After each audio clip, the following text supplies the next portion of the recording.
ಯೋಂತಃ ಪ್ರವಿಶ್ಯ ಮಮ ವಾಚಮಿಮಾಂ ಪ್ರಸುಪ್ತಾಂ ಸಂಜೀವಯತ್ಯಖಿಲಶಕ್ತಿಧರಸ್ವಧಾಮ್ನಾಂ ಅನ್ಯಾಂಶ್ಚ ಹಸ್ತಚರಣಶ್ರವಣತ್ವಗಾದೀನ್ ಪ್ರಾಣನ್ನಮೋ ಭಗವತೆ ಪುರುಷಾಯ ತುಭ್ಯಂ.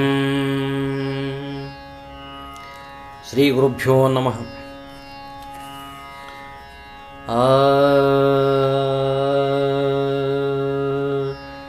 ತೊರೆದು ಜೀವಿಸಬಹುದೇ ಹರಿ ನಿನ್ನ ಚರಣಗಳ, ತೊರೆದು ಜೀವಿಸಬಹುದೇ ಹರಿ ನಿನ್ನ ಚರಣಗಳ. ಬರಿದೆ ಮಾತೇಕಿನ್ನು ಬರಿದೆ ಮಾತೇಕಿನ್ನು ಬರಿದೆ ಮಾತೇಕಿನ್ನು ಅರಿತು ಪೇಳುವೆನಯ್ಯ. ತೊರೆದು ಜೀವಿಸಬಹುದೇ ಹರಿ ನಿನ್ನ ಚರಣಗಳ, ಹರಿ ನಿನ್ನ ಚರಣಗಳ.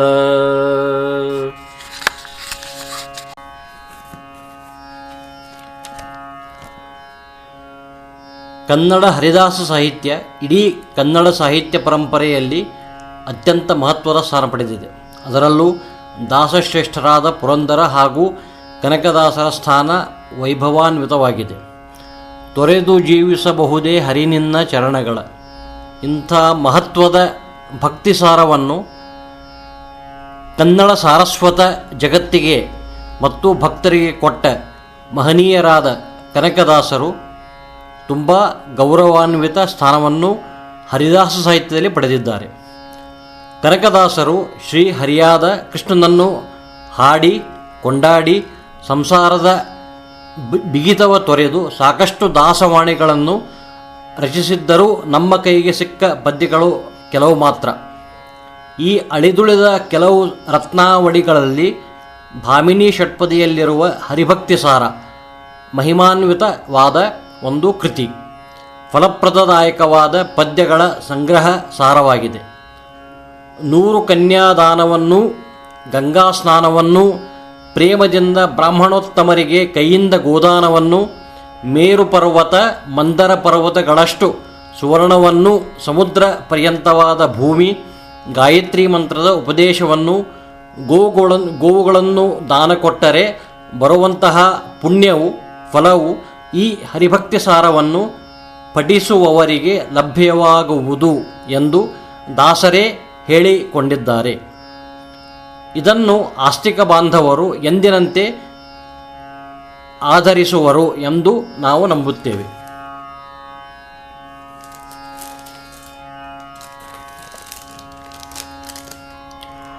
ಕನಕದಾಸರು ಹರಿಭಕ್ತಿ ಸಾರವೆಂಬ ಹೆಸರಿನಿಂದ ಭಾಮಿನಿ ಷಟ್ಪದಿಯಲ್ಲಿ ಒಂದು ಮಹತ್ವವಾದ ಗ್ರಂಥವನ್ನು ಬೇಲೂರಿನಲ್ಲಿ ಇದ್ದಾಗ ರಚಿಸಿದರು. ಹರಿಭಕ್ತಿ ಸಾರದ ಮೊದಲು ಮತ್ತು ಕೊನೆಯ ಪದ್ಯಗಳು ಇದನ್ನು ಸಮರ್ಥವಾಗಿ ಹೇಳುವುದರಿಂದ ಈ ಕೆಳಗೆ ಉದಾಹರಣೆ ಪೂರ್ವಕವಾಗಿ ಕೊಟ್ಟಿದ್ದೇವೆ. ಶ್ರೀಯರಸ ಗಾಂಗೇಯನುತ ಕೌಂತೇಯ ವಂದಿತ ಚರಣ ಕಮಲವ ಲಾಯತಾಂಬಕ ರೂಪ ಚಿನ್ಮಯ ದೇವಕೀತನಯ ರಾಯ ರಘುಕುಲವರ್ಯ ಭೂಸುರ ಪ್ರಿಯ ಸುರಪುರ ನಿಲಯ ಚನ್ನಿಗ ರಾಯ ಚತುರೋಪಾಯ ರಕ್ಷಿಸು ನಮ್ಮನನ ವರತ. ಮಂಗಳಂ ಜಗದಾದಿಮೂರ್ತಿಗೆ ಮಂಗಳಂ ಜಯ ಪುಣ್ಯ ಕೀರ್ತಿಗೆ ಮಂಗಳಂ ಕರಕಲಿತ ಚಕ್ರ ವಿದಳಿತ ನಕ್ರನಿಗೆ ಮಂಗಳಂ ದ್ರೌಪದಿಯ ಪೊರೆವಗೆ ಮಂಗಳಂ ಧ್ರುವರಾಜಗೊಲಿದಗೆ ಮಂಗಳಂ ಬೇಲೂರು ಚನ್ನಿಗರಾಯ ಕೇಶವಗೆ ಮಂಗಳಂ ಬೇಲೂರು ಚನ್ನಿಗರಾಯ ಕೇಶವಗೆ ಮಂಗಳಂ ಬೇಲೂರು ಚನ್ನಿಗ ರಾಯ ಕೇಶವಗೆ. ಕನಕದಾಸರು ಬಹುಕಾಲ ವಾಸವಾಗಿ ಇದ್ದ ಸ್ಥಳಗಳಲ್ಲಿ ಬೇಲೂರು ಒಂದಾಗಿದೆ. ಪುರಂದರದಾಸರು ಸಂಚರಿಸಿದ ಪ್ರತಿ ಕ್ಷೇತ್ರಗಳ ದರ್ಶನ ಮಾಡಿ ಬರುವುದು ಕನಕದಾಸರ ಮಾಡಿಕೊಂಡಿದ್ದ ಒಂದು ಪದ್ಧತಿಯಾಗಿ ಕಾಣುತ್ತದೆ. ಪುರಂದರ ಕನಕದಾಸರುಗಳು ಸಂಚರಿಸಿದ ಸ್ಥಳಗಳನ್ನು ಬಿಡದೆ ಕ್ರಿಸ್ತಶಕ 1875ಗಳವರೆಗೆ ಇದ್ದ ಕರ್ನಾಟಕದ ಎಲ್ಲ ಪ್ರಸಿದ್ಧ ಹರಿದಾಸರು ಸಂದರ್ಶಿಸಿ ಆಯಾ ಕ್ಷೇತ್ರ ಮೂರ್ತಿಗಳನ್ನು ಕೊಂಡಾಡಿರುವುದು ಬಹುಮಾನ್ಯವಾದ ಸಂಪ್ರದಾಯವೆಂದು ಕಂಡುಬಂದಿದೆ.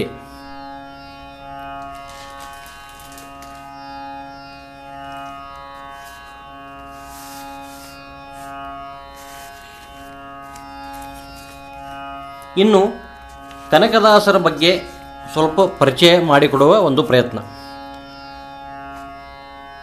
ದಾಸಶ್ರೇಷ್ಠರಲ್ಲಿ ಕನಕದಾಸರು ಅದ್ವಿತೀಯರಾದವರು. ಕರ್ನಾಟಕ ಹರಿದಾಸ ಸಾಹಿತ್ಯದ ಒಂದು ಪ್ರಮುಖ ಕೊಂಡಿಯೆಂದರೂ ತಪ್ಪಾಗಲಾರದು. ಪುರಂದರದಾಸರ ಸಮಕಾಲೀನರಾದ ಕನಕದಾಸರನ್ನು ಪುರಂದರದಾಸರೇ ಹಾಡಿ ಹೊಗಳಿದ್ದಾರೆ. ಭಾಗವತ ಮನೋಧರ್ಮದಲ್ಲಿ ಒಡಮೂಡಿದ ಕನಕದಾಸರ ಅಧ್ಯಾತ್ಮ ಪಯಣ ಆತ್ಮಪೂರ್ವಕವಾದದ್ದು. ಅವರು ಹರಿದಾಸರಂತೆ ಉತ್ತಮ ಕವಿಗಳು ಆಗಿದ್ದರು. ಕವಿಯ ಅಂತರ್ದೃಷ್ಟಿ ಅವರಲ್ಲಿ ಚಿರಂತನವಾಗಿತ್ತು. ಅವರು ಅಗ್ರಪಂಕ್ತಿಗೆ ಸೇರಿದ ಕೀರ್ತನಕಾರರು ಮಾತ್ರವಲ್ಲ, ಪ್ರತಿಭಾ ಸಂಪನ್ನ ಶ್ರೇಷ್ಠ ಕವಿಗಳೂ ಕೂಡ ಆಗಿದ್ದರು. ಅವರು ನೂರಾರು ಕೃತಿಗಳೊಂದಿಗೆ ಮೋಹನತರಂಗಿಣಿ, ರಾಮಧ್ಯಾನ ಚರಿತ್ರೆ, ನಳಚರಿತ್ರೆ ಹಾಗೂ ಹರಿಭಕ್ತಿಸಾರವೆಂಬ ಕಾವ್ಯದ ಸೊಗಡುಗಳನ್ನುಳ್ಳ ಕೃತಿಗಳನ್ನು, ಅತ್ಯಂತ ಪ್ರೌಢ ಕೃತಿಗಳನ್ನು ರಚಿಸಿ ನಮಗೆ ಕೊಟ್ಟು ಹೋದ ಒಂದು ಉಡುಗೊರೆಯಾಗಿ ನಾವು ಈಗ ಎಲ್ಲರೂ ಅವರಿಗೆ ಕೃತಾರ್ಥರಾಗಬೇಕು. ಕನಕದಾಸರು ರಚಿಸಿದ ಕಾವ್ಯಗಳಲ್ಲಿ ನಳಚರಿತ್ರೆಯೇ ಅತ್ಯಂತ ಜನಪ್ರಿಯ ಕೃತಿ. ಹರಿಭಕ್ತಿಸಾರವು ನಂತರದ ಸ್ಥಾನದಲ್ಲಿದೆ. ಹರಿಭಕ್ತಿಸಾರ ಇದು ನಾವು ಈಗಾಗಲೇ ಹೇಳಿದಂತೆ ಭಾಮಿನಿ ಷಟ್ಪದಿಯಲ್ಲಿ ರಚಿತವಾದ ಒಂದು ಅದ್ಭುತ ಕೃತಿ. 108 ಪದ್ಯಗಳನ್ನು 3 ಮಂಗಳ ಚರಣಗಳನ್ನು ಒಳಗೊಂಡ ಪ್ರಾಸಬದ್ಧವಾದ ಈ ಕಾವ್ಯದಲ್ಲಿ ಹರಿಸ್ಮರಣೆಯು ಚಿರಂತನವಾಗಿ ನಡೆದಿದೆ. ಕನಕದಾಸರು ಮೊದಲ 17 ಪದ್ಯಗಳಲ್ಲಿ ಶ್ರೀಹರಿಯನ್ನು ಹಲವು ಬಗೆಯಲ್ಲಿ ಸ್ತೋತ್ರ ಮಾಡುವ ವರ್ಣನೆ ಇದೆ. ಕಾವ್ಯವು ಶ್ರೀ ಶಬ್ದದಿಂದ ಪ್ರಾರಂಭವಾಗಿ ಶ್ರೀಹರಿಯ ಸಂಪತ್ತು, ಶಕ್ತಿ, ಚಲುವು, ಶಿಷ್ಟರಕ್ಷಕ, ದುಷ್ಟ ಶಿಕ್ಷಕ ಕಾರ್ಯ ಇವುಗಳನ್ನು ಸ್ಮರಿಸಲಾಗಿದೆ. ಅಲ್ಲದೆ ಶ್ರೀಹರಿಯ ಕರುಣೆಯನ್ನೂ ಕೊಂಡಾಡುತ್ತದೆ. 18ರಿಂದ 23ನೆಯ ಪದ್ಯದವರೆಗೂ ಕನಕದಾಸರು ಹರಿಭಕ್ತಿ ಸಾರವನ್ನು ರಚಿಸುವ ಉದ್ದೇಶವನ್ನು ಪರಮಾತ್ಮನಿಗೆ ನಿವೇದಿಸಿ ಆತನೇ ಮಾರ್ಗದರ್ಶನ ಮಾಡಬೇಕೆಂದು ಪ್ರಾರ್ಥಿಸುತ್ತಾರೆ. 24ನೆಯ ಪದ್ಯದಿಂದ 46ನೆಯ ಪದ್ಯದವರೆಗೆ ಶ್ರೀಹರಿಯ ಮಹಿಮೆಯನ್ನು ಪುರಾಣ ಕಥೆಗಳಲ್ಲಿ ಹೇಳಿರುವುದರಂತೆ ಕನಕದಾಸರು ಮನತುಂಬಿ ಹಾಡಿದ್ದಾರೆ. 47ನೆಯ ಪದ್ಯದಿಂದ 101ನೆಯ ಪದ್ಯದವರೆಗೂ ಕನಕದಾಸರು ಮನುಷ್ಯನ ನಿಸ್ಸಹಾಯಕತೆ, ಜನನ, ದೇಹದ ನಶ್ವರತೆ, ಭಗವಂತನ ಕರುಣೆ, ಶಕ್ತಿ, ಮನುಷ್ಯನ ಬಹಿರಂಗ ಆಗುಹೋಗುಗಳಿಗೆ ತಿಲಾಂಜಲಿ ಕೊಟ್ಟು ಭಗವಂತನಲ್ಲಿ ಮನಸ್ಸನ್ನು ನಿಲ್ಲಿಸುವ ಅಗತ್ಯ ಕುರಿತು ವಿವರಿಸಿದ್ದಾರೆ. 102ನೆಯ ಪದ್ಯದಿಂದ ಹರಿಭಕ್ತಿ ಸಾರವನ್ನು ಹೇಳಿದವರಿಗೆ, ಓದಿದವರಿಗೆ, ಬರೆದವರಿಗೆ ಆಗುವ ಶುಭ ಫಲವಿದೆ ಅಥವಾ ಫಲಶ್ರುತಿಯನ್ನು ವಿವರಿಸಿದ್ದಾರೆ. ಕನಕದಾಸರು ದಾಸಪಂಥದ ಕೀರ್ತನಕಾರರು ಮಾತ್ರವಲ್ಲ, ಎಲ್ಲ ಮತೀಯ ಬಂಧನಗಳಿಂದ ದೂರಾಗಿ ಸಾಮಾಜಿಕ ಅನಿಷ್ಠ ಕಟ್ಟುಪಾಡುಗಳಿಗೆ ಮುಕ್ತರಾಗಿ ಆಧ್ಯಾತ್ಮಿಕ ಸಿದ್ಧಿಯ ಸೋಪಾನವೇರಿದ ವರಕವಿಗಳು.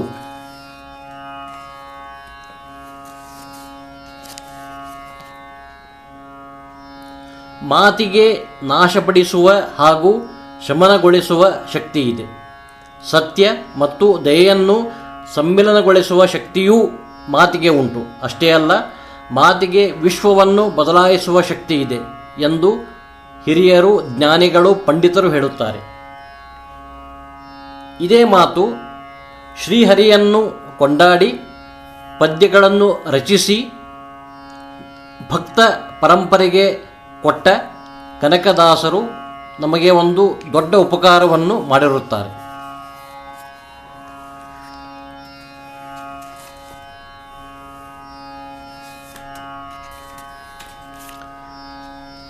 ಕನಕದಾಸರ ಹರಿಭಕ್ತಿಸಾರ ಭಾಮಿನಿ ಷಟ್ಪದಿಯಲ್ಲಿ ರೂಪುಗೊಂಡಿರುವಂತಹ ಅನುಭಾವ ಕೃತಿ.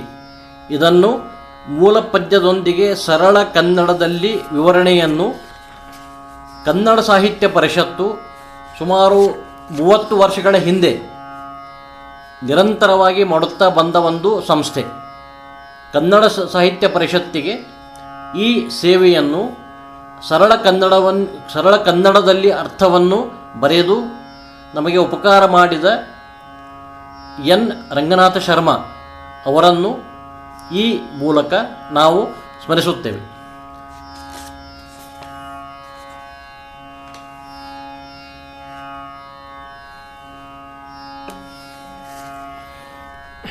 ಅರ್ಪಣೆ. ನನ್ನ ಹೆಸರು ಸಂಜೀವ ಕುಲಕರ್ಣಿ. ಇಂದು ಪರಾಭವನಾಮ ಸಂವತ್ಸರ ಅಧಿಕ ಪುರುಷೋತ್ತಮ ಮಾಸ 17 ಮೇ 2026.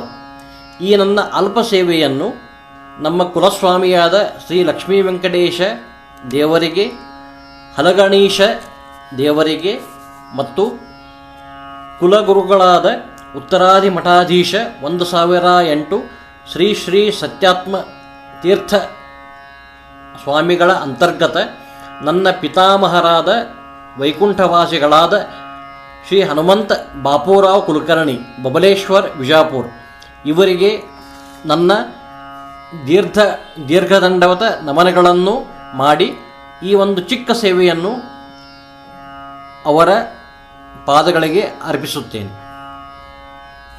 ನಮಸ್ಕಾರಗಳು.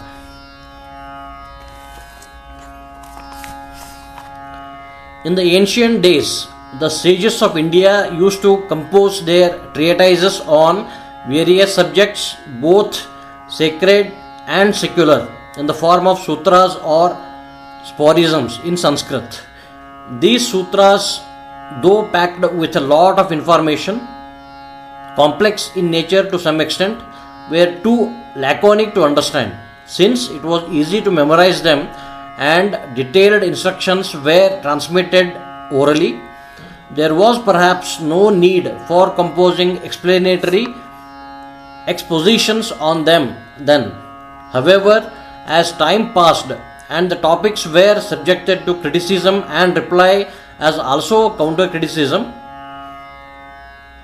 there arose the great need to write simple explanations on the sutras, on Bhakti Sutras, to make them intelligible to the future generations, what we call Gen Z nowadays, and also to preserve the ancient wisdom, knowledge intact. This is how the sutras or the translations, the literature has evolved over the centuries. So in our today's endeavor, we are going to present you Haribhakti Sara, composed by a famous Haribhakta, Shri Kanakadasaru. So in this episode, we are giving a simple explanation in Kannada based on the original text composed by Kanakadasaru. In the coming days, we also have plan to translate into a simple English so that our Gen Z can also understand and worship Lord Sri Hari. That is our endeavor, and we need your blessings, support in the coming days. Let me explain about Haribhakti Sara in very simple terms.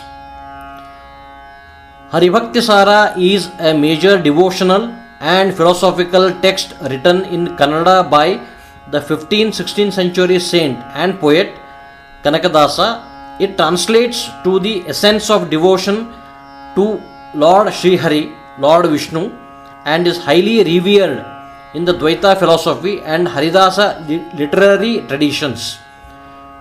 Let me briefly touch upon the core details of this great work, Haribhakti Sara.